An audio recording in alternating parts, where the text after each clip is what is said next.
เริ่มมาเนี่ยพี่น้องก็ทางไหนนะบ่พ่นเฮ็ดทางขางเฮ็ดทางขางไปหันให้มันไหลลงไปทางนั้นเด้กำลังสิเทคานพี่น้องครอกหมูกำลังเดินการไปเรื่อยจักมือเอาเร่งได้สิว่าท่านคายได้ของเขาสิคายเลยได้ของน้องสาวยังอีกประมาณ20 มื้อคายได้พี่น้องลงรอบแรกหน่วยคันมีเทินก็อยากได้10ไปรอบแรก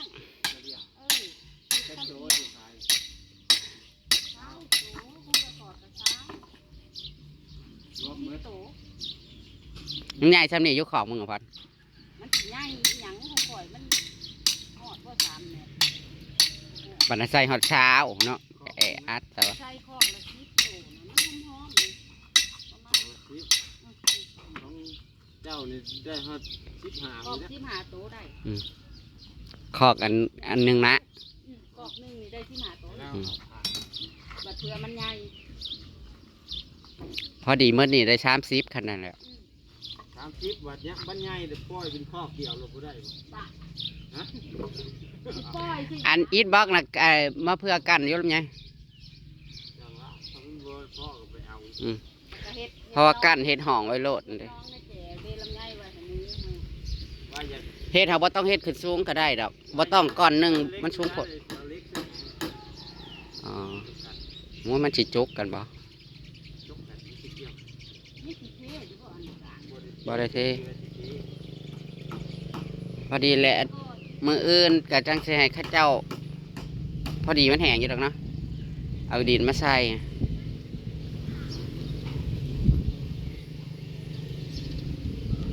ขุดมองนะขุดมันยาวซ้ำนั่นลำไยเขาขุดนะเขาขุดยาวสำคัญกับอันนี้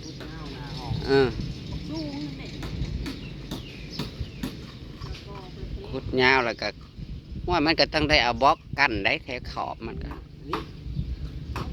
ช่วงไว้โลดเฮามันน้ำมันไหลมานี่แล้วจะมาเห็ดดู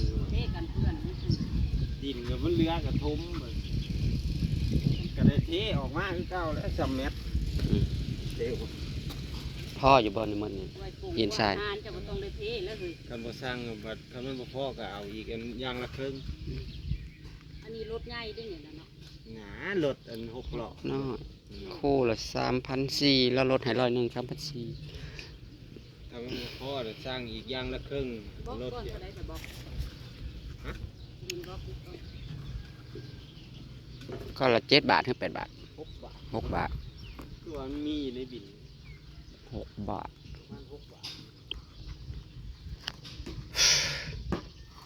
เท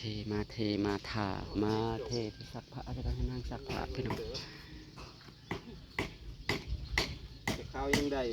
70-80 ล้านน้องว่าแล้วนี่แต่เปิดบัญชีไปโลดพอขายหมู เขาบริจาคเงินสดสิมานั่งนับเงินอยู่หัน70 ล้าน80 ล้านบ่มาแล้วแต่เถื่ออันนี้เขาโอนหรือใครแน่กันยังไข่คู่มือนี่หัวอาหารเขากันยังจ่ายเป็นเงินกีบเลยตะกี้เขาแห้งแล้วจังว่าเขารูปนะเขาซื้ออาหารผัดซื้อเป็นเงินบาทดิประมาณขายหมูผัดได้เป็นเงินกีบนะผัดเงินกีบมันผัดขึ้นลง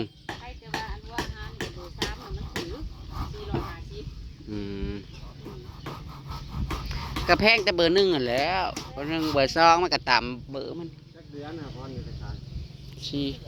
เดือนหมูเป็นราคาคือข้าวเบาอ่อยเจ้าเลี้ยงใหญ่ไว้เจ้าขายแล้ว3 เดือนปลายบางคนก็ตัวละ100 โลอันนี้มันหาโลตะนอด100 โลฮอดบ่70ฮอดแล้ว70 ปลาย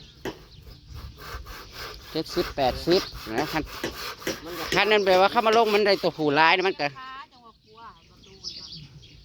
ถ้ามันได้ตัวเทิกตัวผู้ร้ายนะมันไข่ได้เข้ามาลงมันจึงนักดีบ่มันก็นักกว่ากันถือก็คือเป็ดคือไก่แล้วตัวผู้มันก็นักกว่าแผ่นละเท่าไรใหม่ครบพาครบเพอ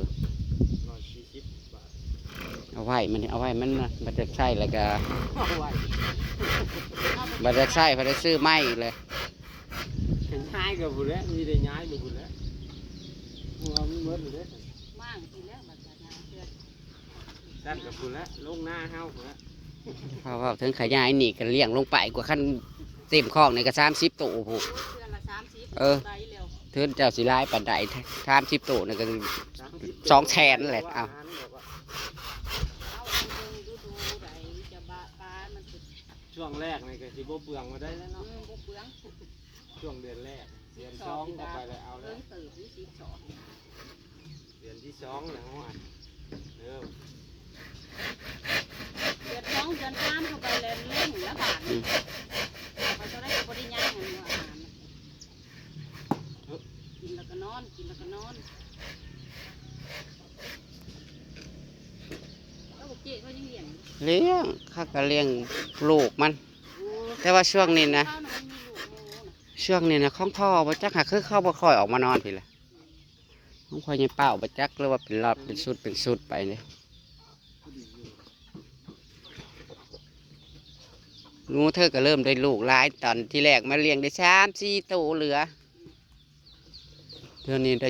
11-12อยู่เด้มาถามเบิ่งอีลุ้นมันออกแล้วเพิ่นว่า หมอรุ่นนี้ 3-4แม่พุ่น มันให้ตัวเท่าไหร่ จักยังบ่ทันได้ว่าว่าราคาเท่าใดมันก็ครบเบิด ตอนเขาซักวัคซีนให้เฮาแล้วเรียบร้อย มาเฮาก็ได้ชักผู้เดียวที่เจ้าเลย มาแล้วเขาก็จะได้วิตามิน ซักแล้วเฮามานี่จะให้เลี้ยงไป2เดือนให้เขาก็ฉีดยาทายให้ เรียนฉีดเองแล้วฉีดเวท ก็สิเป็นหยังก็จักฉีดเองหากบ่วิตามินน่ะฉีดเองวันนี้เราบ่ได้มาฉีดเด้อเรามีแต่บอกเอายาให้หมูจะมีฉีดจักซีจักฉีด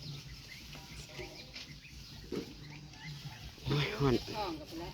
เกือบสารใบกระโดน ใบกล้วยเขาว่านะ กล้วย ต้นกล้วยเนี่ยกินทั้งลำทั้งต้นรดเขาว่า ต้นกล้วยนั่น ไม่ได้ปลูกแล้วที่มันขุดออกเบิดเลย ไม่ต้องปลูก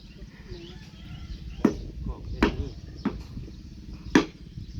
นี่มันมีน้ำขี้หมูน่ะต้นกล้วยอันเนี่ยค่ะ สีเขียว ต้นกล้วยตะนี้นะ กล้วยตอนนี้เฮ้ยในหาดมาพจิตก็เป็นทาง ต้นใหญ่ โอ้ยแหม แต่ เด้อ แม่นว่ามันดีมันต้นใหญ่มันได้หลาย แฮม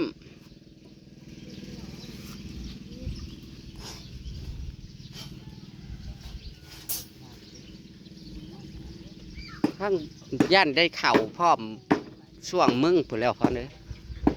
เพื่อสิได้เอาหมูเขากับ หัดซุ้มคอยนี่นะตัวไปจองเขาในบ้านน้ำพองน่ะแต่พอดีโหลดที่เอาหมูในกรอกออกไปเดี๋ยวเอาไปเผา เบื้องแรกแล้วก็ประมาณปุ่น มุ้งแรกเขามาจะน้อยเลยบอก ก็พอดีใช่ครับ โมเดิร์น เพราะว่าสิให้มันอัน เขากรอกหมูขอยกันยังโมเดิร์นโคตรวันเลิศเขาสิว่าเลยเอาเจ้าคนต้องมุ้งออกมาอยู่แล้วทั้งหนานั่นก็เลยกลายเป็นช่องน้ำน่ะเด้ เอายางละครึ่งลงไปนะ สมมติ กันสะ สมมติ เฮ็ดกว้างมาแน่ สมมติเดินนี่มันสิบ่เปลืองกว่ากันบ่แล้วไงบ่เดินนี่มันบ่เปลืองเล็กบ่แม่นบ่ เดี๋ยวมุ้งลงมานั่นนี่เลย มุ้งยาวลงเลยต่อแพกๆมา เฮ็ ข้า ด งหน้า ข้างหามันเนาะ อืมมันได้ง่ายกว่ากัน มันจะได้ชื่อเล็กใส่ นี่บ่ขนาดนั้นแหล้วตามเฮ็ดดังคือเก่าขนาด เป็นการย้อนลงมานิดนึงเดี๋ยวว่า คันซั่นแล้วก็ดังเครื่องโลดแล้วไงเออ จำกันเลย ดังเครื่องโลดมันจะงาม เดี๋ยวมันสิตกสายจังสี เล็กเดี๋ยวมัน3 เมตรลงไปเมตรเลย ฮะ มันสิกว้างปานใด มันก็ลงมาประมาณนี้แหละบ่ฮอดปานนั้นกันพี่แล้ววางเม็ดปลายแหน่มาเลยเด้อพวกงูอีหยังโอ้ยแหมเด้เป็ดน้ำเปล่าน้ำแล้วอันเลี้ยงตำลังเราคายแล้ว6 ตัวอันนี้เสียไว้กินตอน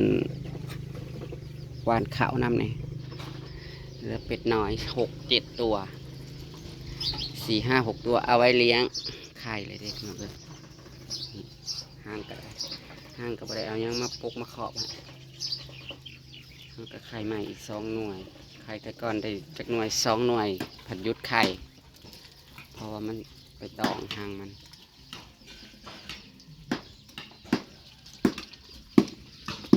เอามาปล่อยให้สร้างเป็น2 คน